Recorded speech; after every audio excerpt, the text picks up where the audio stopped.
तो हेलो दोस्तों, पिछले पार्ट में हाउ चेन ने आखिरकार क्रिएशन एंड इटर्निटी वाला सिल्क थ्रोन को हासिल कर लिया, जिसके बाद वहीं हम देखते हैं कि छोटा हाउस इस बात से काफी खुश होता है। इसलिए वह उसे कहने लगता है कि आज तुमने इसे कर दिखाया और अब मैं देख सकता हूँ कि माउंटेन तुम्हारे कदमों में है। तब इस पर हाउ चेन उसे कहता है कि हाँ, हमने कर दिखाया। और अब इस तरह से हम देखते हैं कि वह वहाँ से जाने लगता है, जिसके बाद वहीं छोटा हाउ चेन कहने लगता है कि मेरे ड्रीम को पूरा करने के लिए थैंक यू, और यह व्यू सच में बहुत शानदार है। जिसके बाद वहीं हाउ चेन भी कहने लगता है कि तुम्हारे इतने तगड़े डिटर्मिनेशन के लिए थैंक यू, क्योंकि तुमने जो हर एक कदम लिया है उसी वजह से आज यह चीज हो पाई। इसके बाद वह इसे कहने लगता है कि मैं इसी तरह से आगे बढ़ता रहूंगा और मैं किसी के भी सामने इतना आसानी से हार मानने वाला नहीं हूँ। इसके बाद फिर यहाँ आवाज गूंजने लगती है कि इटर्निटी लाइट खत्म होने वाली, क्योंकि लाइट अब इमर्ज हो रहा है जो कि लाइट को जुबिलेशन देगा। इसलिए तबाही अब खत्म होने वाली है, क्योंकि क्रिएशन का डिवाइन पावर अब हाथों में आने वाला है। इसके बाद वहीं हम देखते हैं कि how chain and creation eternity वाले सिल्क थ्रोन उनके सामने आ गया था, जिसे देख शायद इस बात से काफी खुश होती है। वहीं उधर हम देखते हैं कि बाकी सभी भी इस बात से काफी खुश हो जाते हैं और वह इसके लिए काफी एक्साइटेड भी थे। इसलिए हम देखते हैं कि वह इसके बारे में कोई देरी नहीं करता है और अब इस तरह से वह अपने सिल्क थ्रोन के पावर को एक्टिवेट करने के लिए रेडी हो गया था। जिसके बाद शायद इस बात से एक्साइटेड हो गई और कहने लगती है कि आखिरकार तुमने अपने ड्रीम को पूरा कर ही लिया और इसलिए तुम्हें इसके लिए कांग्रेचुलेशन। इसके बाद वह कहती है कि आखिरकार आज तुम्हें अपने मेहनत का रिवॉर्ड मिल ही रहा है। जिसके बाद हम देखते हैं हाउ चेन के बाकी साथी भी इस बात से काफी खुश हो जाते हैं, लेकिन तभी अचानक से हम देखते हैं कि बाकी कुछ मास्टर सीधे टेलीपोर्ट होकर अपने सिल्क थ्रोन पर चले जाते हैं, क्योंकि असल में थ्रोन अब रेजोनेट होने लगे थे। जिसके बाद हम देखते हैं मास्टर हनी इस बात से पूरी तरह से हैरान हो गए और कहने लगते हैं कि यह तो सच में बहुत ही शानदार रेजोनेंस। इसके बाद हमें पता चलता है कि यह सब असल में क्रिएशन एंड इटर्निटी वाले थ्रोन की वजह से हो रहा है, क्योंकि वह तो सभी थ्रोन में से स्ट्रॉन्गेस्ट है, जिसके वजह से उसने बाकी के 5 थ्रोन को भी ट्रिगर कर दिया। अब इसलिए हम देखते हैं कि जैसे ही इनसे लाइट निकलने लगती है, तब इसकी वजह से हम देखते हैं कि सभी लोग इस बात से काफी हैरान हो गए और फिर वे कहने लगते हैं कि क्या हम सच में इसे देख रहे हैं और क्या सच में 6 थ्रोन एक साथ में रेजिनेट होने लगे। जिसके बाद वहीं हम देखते हैं कि अब सोल्जर भी इस बात से काफी खुश होते हैं और कहने लगते हैं कि अब तो हमारे पास में 6 थ्रोन का पावर है, जिसकी वजह से अब हम काउंटर अटैक करने में कामयाब जरूर होंगे और अब इस तरह से हम डेमन को पूरी तरह से क्रश कर देंगे। जिसके बाद वहीं हम देखते हैं कि मास्टर हान भी इस बात से पूरी तरह से अब हैरान होते हैं और फिर कहने लगते हैं कि आज वो मोमेंट आ ही गया, क्योंकि आज सभी 6 थ्रोन एक साथ में एक्टिवेट हो गए हैं, जिनकी लाइट हेवन और अर्थ को पियर्स कर रही। इसके बाद वहीं हम देखते हैं कि वैन भी इस बात से काफी खुश हो गई थी और कहने लगती है कि लीडर ने तो कमाल कर दिया। जिसके बाद वहीं हम देखते हैं कि ली सिन भी कहने लगता है कि लीडर के पास में तो स्ट्रॉन्गेस्ट थ्रोन है और अब इसलिए मैं तो सच में इसे एक्सपीरियंस करना चाहता हूँ। वहीं हम देखते हैं कि सीमा सियान भी इस बात से बहुत ज्यादा खुश हो गई और वो कहने लगती है कि अब तो हमारे स्क्वाड में 3 सोल थ्रोन नाइट हैं, जिसकी वजह से सच में कमाल हो गया। तभी एक आवाज हमें बताता है कि क्रिएशन एंड इटर्निटी वाला भी सिल्क थ्रोन असल में इंसानों के किस्मत का पहिया है, जिसने कि अब घूमना शुरू कर दिया है। लेकिन तभी अगले सीन में हम देखते हैं कि डेमन एम्परर को भी इसके बारे में पता चल गया, इसलिए वह इसके बारे में जानकर काफी गुस्सा होते हैं और फिर वह एबाउ से पूछता है क्या क्रिएशन एंड इटर्निटी वाला सिल्क थ्रोन एपियर हो गया है। तब इस पर एबाउ उसे कहता है हाँ, आपने सही कहा, लेकिन इन 1000 ईयर्स में जिसने इटर्निटी एंड क्रिएशन के सिल्क थ्रोन के कॉल को रिसीव किया है वह केवल असल में हाउ चेन है, जिसकी वजह से मुझे ऐसा लगता है कि हाउ चेन अभी भी जिंदा है और वह उस दिन किसी तरह से बच गया। जिसके बाद वहीं हम देखते हैं कि डेमन एम्परर भी इतना आसानी से हार मानने वाला नहीं होता है और फिर वो कहने लगता है कि तुरंत ही गोल्ड वुल को हासिल करने के लिए फैंसी पैराडाइज में जाने वाला। जिसके बाद हम देखते हैं कि आखिरकार वो यहाँ जाने के लिए रेडी हो गया और आखिरकार वो यहाँ से चला गया। इसलिए वह अबाउ से कहता है कि जब तक मैं यहाँ नहीं हूँ, डेमन क्लाइन के इंटरनल अफेयर्स को तुम मैनेज करोगे। जिसके बाद वहीं हम देखते हैं कि अबाउ इस बात मानने के लिए रेडी हो गया। इसके बाद अगले सीन में हम देखते हैं कि वेंजाओ भी वापस आ गया था, जो कि मास्टर सेंग्यू से कहता है मिशन सक्सेसफुली और मैं असेसमेंट में पास हो। जिसके बाद हम देखते हैं कि वैंग भी इसे देख काफी खुश हो जाता और कहने लगती है कि तुम्हारा गोल्डन वेस और असेसमेंट काफी कूल। मगर वहीं हम देखते हैं कि वेंजाओ बिल्कुल भी नहीं रुकता, इसलिए वो मास्टर सेंग्यू से कहने लगता है कि मैंने गोल्डन बेस असेसमेंट को पास कर लिया और इसलिए मैं जानना चाहता हूँ अब हमारा अगला असेसमेंट कब शुरू होगा। जिसके बाद हम देखते हैं कि मास्टर सेंग्यू थोड़ा सा सीरियस हो जाते जाते हैं और फिर उससे पूछते हैं क्या तुम मेरा थ्रोन लेने के लिए इतना बेचैन हो। तब इस पर वेनजाओ कहने लगता है कि नहीं, ऐसा नहीं, क्योंकि मैं तो केवल टाइम एफिशिएंसी का यूज करना चाहता हूँ ताकि मैं इस तरह से और ज्यादा स्ट्रॉन्ग बन सकूं। लेकिन तभी इस पर मास्टर सेंग्यू कहता है कि तुम्हें नर्वस होने की जरूरत नहीं है, क्योंकि मैं तो केवल मजाक कर रहा और इसलिए हमारा ट्रेनिंग कल से स्टार्ट होगा। मगर तभी इसी वक्त हम देखते हैं कि हाउसेन और उसके बाकी साथी भी यहाँ पर आ गए, जहाँ हाउसेन से कहने लगता है कि आज हमारा एक दूसरा साथी भी आया है जो कि सभी से एक नए रूप में मिलेगा। लेकिन हम देखते हैं कि किसी को भी इसके बारे में कोई अंदाजा नहीं होता, इसलिए वह सभी इसके लिए काफी एक्साइटेड हो जाते हैं। जिसके बाद हम देखते हैं कि हाउसेन ने यातिंग को बाहर निकाल लिया, जिससे देख वैंग काफी खुश हो जाती है और कहती है कि यह तो यातिंग है। तभी हाउसेन इससे कहने लगता है कि मैंने थ्रोन ट्रायल के दौरान इसका बॉडी को रिसेप्ट कर लिया था, लेकिन अब उसकी ताकत मेरे साथ में रिकॉग्नाइज हो गई है, जिसकी वजह से वो फ्यूचर में मेरे ताकत के साथ ग्रो होती रहेगी। तब इसके बारे में सुनकर सभी काफी हैरान हो जाते हैं। इसके बाद हम देखते हैं कि यातिंग हाउसेन और शायर को ग्रीट करती है और कहती है कि हम काफी टाइम से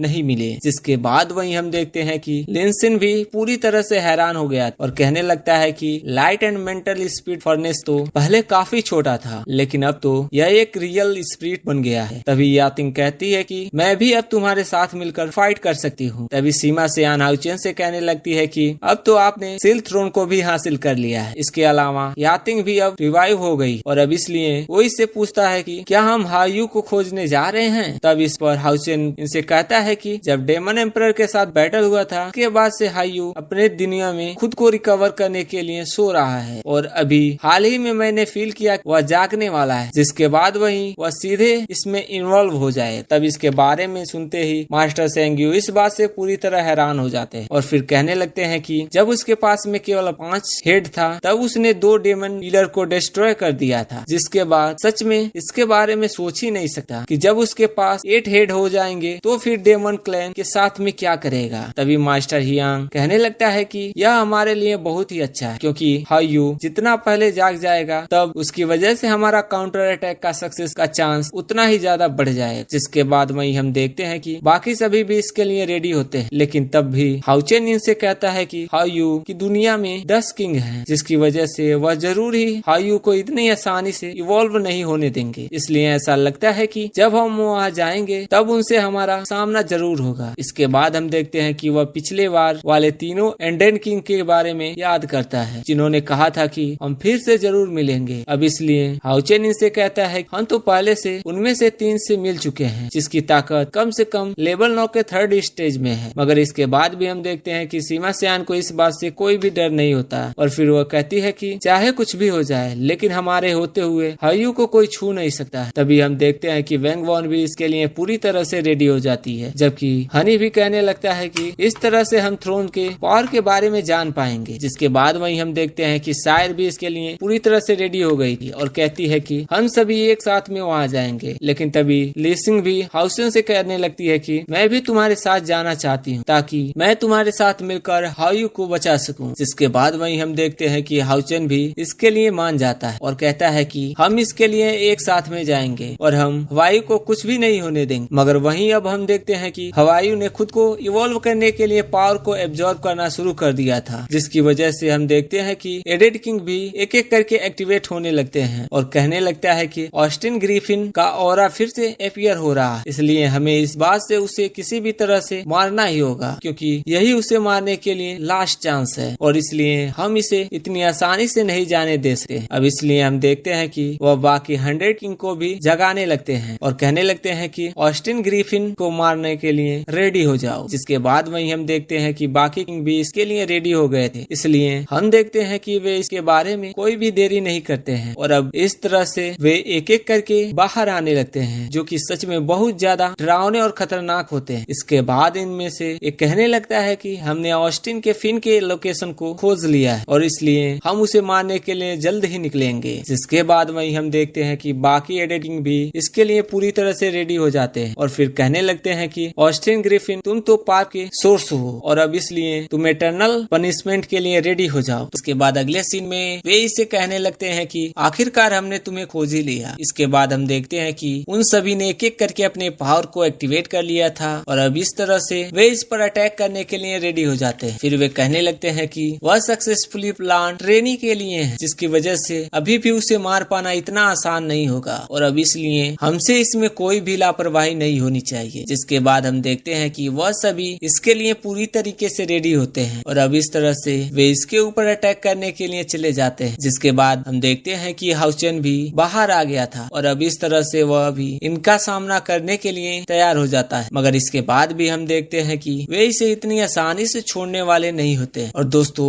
इसलिए उन्होंने अपना अपना पावर का यूज करना शुरू कर दिया और अब इस तरह से वे इसके ऊपर अटैक करना शुरू कर देते हैं। तब इसके बाद हम देखते हैं कि हाउचेन इनके सामने ज्यादा कुछ नहीं कर पाता और फिर वे इसके ऊपर अटैक करते हुए कहते हैं कि जब तक हम तुम्हें बहुत बुरी तरीके से मार नहीं देते तब तक तुम्हारा हेटर शांत नहीं होगा। जिसके बाद हम देखते हैं कि हाउचेन ने इनके बीच में बहुत बुरी तरीके से फंस गया था, लेकिन इसके बाद भी वह किसी तरीके से इनका सामना कर रहा होता है। तभी इसी बीच हम देखते हैं कि इन्होंने अपने फॉर्मेशन का यूज करके इसे फंसा दिया था, जिसकी वजह से हाउचेन अब इनके सामने ज्यादा कुछ नहीं कर पा रहा। तभी वे इसे कहने लगते हैं कि क्या तुम्हें माउंट और ट्रेजर के बारे में याद है? फिर वे कहने लगते हैं कि इसी ने तुम्हें 7th बार मारा था, जो कि असल में तुम्हारे ही बोनस और ब्लड से बना हुआ है और असल में इसमें तो पूरी दुनिया का हेटर भरा हुआ है जो कि तुम सब करते हैं। लेकिन इसके बाद वे इसमें कोई देरी नहीं करते और अब इस तरीके से वह ब्लड सोल स्ट्रेगरिंग का यूज करने के लिए तैयार हो जाते हैं। इसके बाद हम देखते हैं कि वे फिर से इसको चारों तरफ से घेर लेते हैं, जिसके बाद वह इससे कहने लगते हैं कि आज तुम 8वीं बार भी डिफीट होने के लिए रेडी हो जाओ और यह असल में तुम्हारा लास्ट डेथ होगा। तभी इसी बीच हम देखते हैं कि हाउचेन भी अपने पावर का यूज करने की कोशिश करता है, लेकिन इसके बाद भी वह फॉर्मेशन के पावर के सामने कुछ भी नहीं कर पाता। इसके बाद वह इससे कहने लगता है अब तुम हमेशा के लिए डिस्ट्रॉय होने वाले हो और अब इसलिए तुम इसके लिए रेडी हो जाओ। मगर तभी हम देखते हैं कि हाउचेन भी इस बात से उदास हो गया और रिबर्थ के बारे में सोचने लगता है और कहने लगता है कि मैंने इस आसार पर रिपीट किया है जो कि सच में बहुत ही ज्यादा पेनफुल है और मुझे यह समझ में नहीं आता कि यह दुनिया कभी भी मेरा वेलकम क्यों नहीं करती। इसके बाद हम देखते हैं कि वह अपने पेनफुल पास्ट के बारे में याद करने लगता है और कहने लगता है कि वह सभी हमेशा मुझे मारना चाहते हैं, लेकिन अगर इस समय मैं 8वीं बार मर गया तो फिर उसके बाद कभी भी मेरे पास में रिकवर होने का चांस नहीं रहेगा, जिसकी वजह से मैं किसी तरीके से इस दुनिया से बच निकलने की कोशिश करता हूँ। लेकिन असल में यह इतना आसान नहीं होने वाला है, क्योंकि वे भी मुझे किसी भी कीमत पर जिंदा नहीं छोड़ना चाहते हैं और इसलिए वे हमेशा मुझे मारने की कोशिश करते हैं। लेकिन फिर इसके बाद हम देखते हैं कि वह हाउचेन के साथ हुआ था और अपने पहली मुलाकात के बारे में याद करने लगता है और कहने लगता है कि वह पहली बार हुआ था जब मेरे पास में खुद का अपना नाम। इसलिए हम देखते हैं कि हाउचेन को वो नाम काफी पसंद आता है, क्योंकि वह कभी भी उस ऑस्टिन ग्रफिन वाले नाम को पसंद नहीं करता है, जिसकी वजह से सभी उसे मारना चाहते हैं। इसके बाद हमें पता चलता है कि इसे इन्वॉल्व होने के लिए जिस पावर की जरूरत होती है वह असल में इस दुनिया ने इसे ले लिया है। वहीं यही वजह है कि इसे बार बार रिस्क लेकर यहाँ पर आना पड़ता है और उसने इस पर सोचा था कि वह सेफ तरीके से वापस आ पाएगा, लेकिन असल में ऐसा कुछ भी नहीं होता है और इसलिए उसे ऐसा लगता है कि वह इस पर हाउसिंग के पास में वापस नहीं जा पाएगा। अब इसलिए हम देखते हैं कि वो हाउचेन के बारे में याद करके काफी उदास हो जाता है और फिर कहने लगता है कि यह मेरा लास्ट रिवर्स और इसलिए मैं इतनी आसानी से तुमसे अलग नहीं होना चाहता। मगर तभी इसी वक्त हम देखते हैं कि हाउचेन यहाँ पर आ गया, जो कि अपने पावर का यूज करके हवाई को इनके अटैक से बहुत आसानी से बचा लेता है। जिसके बाद वहीं हम देखते हैं कि हाउ यू भी इस बात से काफी खुश हो गया था और फिर हाउचेन से कहने लगता है कि अब मैं यहाँ पर आ गया हूँ और बिल्कुल पहले के जैसे ही तुम सब कुछ मेरे ऊपर छोड़ दो, तुम शांति से खुद को इन्वॉल्व करने की स्टेप में ध्यान दो। जिसके बाद वहीं हम देखते हैं कि हवाई यू भी अब इसकी बात मानने के लिए रेडी हो गया था और अब इसलिए वह खुद को इन्वॉल्व करना शुरू कर दिया था। मगर तभी हम देखते हैं कि वर्ल्ड किंग भी इसे पहचान गए थे, इसलिए वे इसे कहने लगते हैं कि वह तो तुम ही हो जिसने की ऑस्टिन की फिन का पिछली बार भी हेल्प किया था। मगर इस बार हम देखते हैं कि वे इसे इतनी आसानी से छोड़ने वाले नहीं होते, इसलिए वे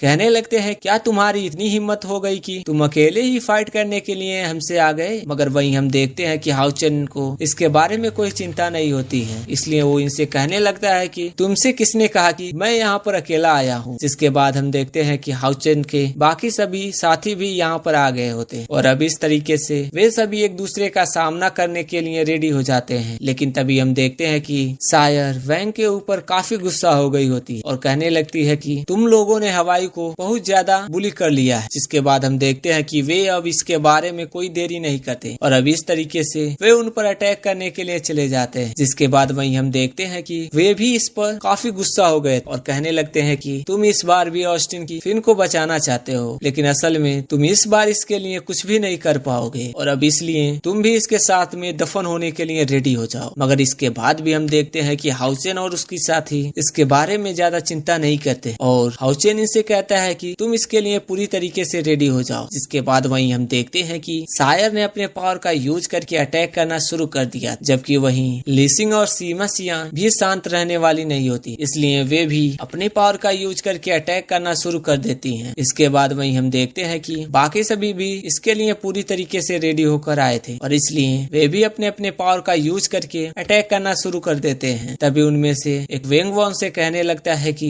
हमें तो मिले हुए काफी टाइम हो गया और इसलिए ऐसा लगता है कि तुम पहले से काफी ज्यादा पावरफुल हो गए। मगर इसी बीच हम देखते हैं कि हाउचेन भी इनके सामने ज्यादा कुछ भी नहीं कर पा रहा है। जिसके बाद सायर कहने लगती है कि तुम्हारे अंदर डेथ की स्मेल उतनी ज्यादा स्ट्रॉन्ग नहीं है, इसलिए ऐसा लगता है कि हमारे पास में कोई स्पिरिचुअल एनर्जी नहीं है, जिसकी वजह से हम अपने फुल पावर का यूज नहीं कर पा रहे। तब इस पर एडिट किंग कहने लगता है कि असल में मेरा टेरिटरी है, जिसकी वजह से तुम यहाँ पर ज्यादा कुछ नहीं कर सकते और इसलिए तुम यहाँ पर अपने फुल पावर का भी यूज नहीं कर पा रहे हो। मगर इसके बाद भी हम देखते हैं कि उसने अपने पावर का यूज करके बाकियों के पावर को भी बहुत ज्यादा बढ़ा दिया। जिसके बाद वो इनसे कहने लगता है कि अब तुम हमारे सामने ज्यादा कुछ नहीं कर पाओगे, इसलिए अब तुम यहाँ पर केवल अपने मौत का वेट कर सकते हो। मगर वहीं हम देखते हैं कि हाउचेन को इसके बारे में ज्यादा चिंता नहीं होती है, इसलिए वो इससे कहने लगता है कि अगर यह तुम्हारा टेरिटरी है तो फिर क्या हुआ, लेकिन चलो अब देख ही लेते हैं कि किसका टेरिटरी सबसे ज्यादा पावरफुल है। और अब इस तरीके से हम देखते हैं कि उसने अपने टावर को बाहर निकाल लिया। जिसके बाद वहीं हम देखते हैं कि लिटिल स्केलेटन भी इसके लिए पूरी तरीके से रेडी हो गया और कहने लगता है कि कोई इसके बारे में कोई चिंता ना करो और अब हर कोई टावर का यूज कर सकता है। अब इस तरीके से हम देखते हैं कि उसने इसके पावर को एक्टिवेट कर दिया। जिसके बाद वहीं हाउचेन साय से कहने लगता है कि अब हम अलग अलग फाइट करने के लिए जाते हैं, इसलिए अगर कोई भी डेंजर आए मुझे जरूर बुलाना। तभी इसी बीच हम देखते हैं कि टावर वाली पावर भी पूरी तरीके से एक्टिवेट हो जाती है, जिसकी वजह से एडिट किंग अब इसके सामने कुछ भी नहीं कर पाते और अब इस तरीके से हम देखते हैं कि वे इसके अंदर खींचे चले जाते हैं। अब इसलिए कोई भी इसके बारे में कुछ नहीं कर पाता और अब वे सभी इसके अंदर चले गए। जिसके बाद वही स्केलेटन कहने लगता है कि अब टावर के सप्रेशन में इतनी ताकत एक केवल कम हो गई है, इसलिए जाओ अब इसके साथ में फाइट करो। वहीं अब हम देखते हैं कि वे इस बात से हैरान होने लगते हैं और उनमें से एक कहने लगती है कि मेरी ताकत तो 4th लेवल में सप्रेस हो गई है, इसलिए अब उसे समझ नहीं आता कि आखिरकार एक ऐसी जगह है। जिसके बाद हम देखते हैं वेन जाओ इस पर अटैक करने के लिए आ गया और इससे कहने लगता है कि यह जगह वही है जहाँ तुम मरने वाली हो। मगर तभी इसी बीच हम देखते हैं कि चैन भी यहाँ अटैक करने के लिए आ गई और अब इसलिए वे दोनों इस पर अटैक करने के लिए रेडी हो जाते हैं। वहीं सीमा सियान भी अपने पावर का यूज करके अटैक करने लगती है और कहने लगती है कि अब तुम्हारी दुनिया से कनेक्शन कट ऑफ हो गया, जहाँ की मैं सच में बहुत ज्यादा सप्रेस फील कर रही, लेकिन अब यहाँ पर तो बहुत ज्यादा आसान हो गया। अब इसलिए हम देखते हैं कि सभी एडिट किंग यहाँ पर बहुत बुरी तरीके से फंस गए। जिसके बाद वह कहने लगते हैं कि तुमने तो हमें एक दूसरे से अलग कर दिया और इसलिए क्या तुम इसे एक एक करके हराना चाहते हो। जिसके बाद वहीं हम देखते हैं कि हाउचेन इसके सामने इन सभी का सामना करने के लिए आ गया और इससे कहने लगता है कि तुमने हवाई को बहुत बार हर्ट किया है, इसलिए तुम अब इसकी कीमत चुकाने के लिए रेडी हो जाओ, क्योंकि आज मैं तुम्हें यहाँ पर खत्म कर दूंगा। इसके बाद हम देखते हैं कि हाउचेन अपने पावर का यूज करके अटैक करता है, लेकिन उसने भी अपने पावर का यूज करके बहुत आसानी से हाउचेन के अटैक को रोक लिया। मगर वहीं हम देखते हैं कि एथिंग भी अब शांत नहीं रहती, इसलिए उसने भी अपने पावर का यूज करके अटैक करना शुरू कर दिया था और फिर वो लीसिंग से कहती है कि तुम इसे मेरे लिए छोड़ दो और तुम बाकी लोगों की हेल्प करने जाओ। लेकिन तभी सिविस देखते हैं कि लीसिंग ने भी अपने पावर का यूज करके अटैक करना शुरू कर दिया था और अब इस तरीके से वह भी इनमें से एक के ऊपर अटैक करने चली जाती। तो दोस्तों, अगर आपको एक्सप्लेनेशन अच्छा लगा हो तो वीडियो को लाइक कर देना, चैनल को सब्सक्राइब कर देना। मिलते हैं अगले वीडियो में, तब तक के लिए keep watching, keep supporting. Thank you.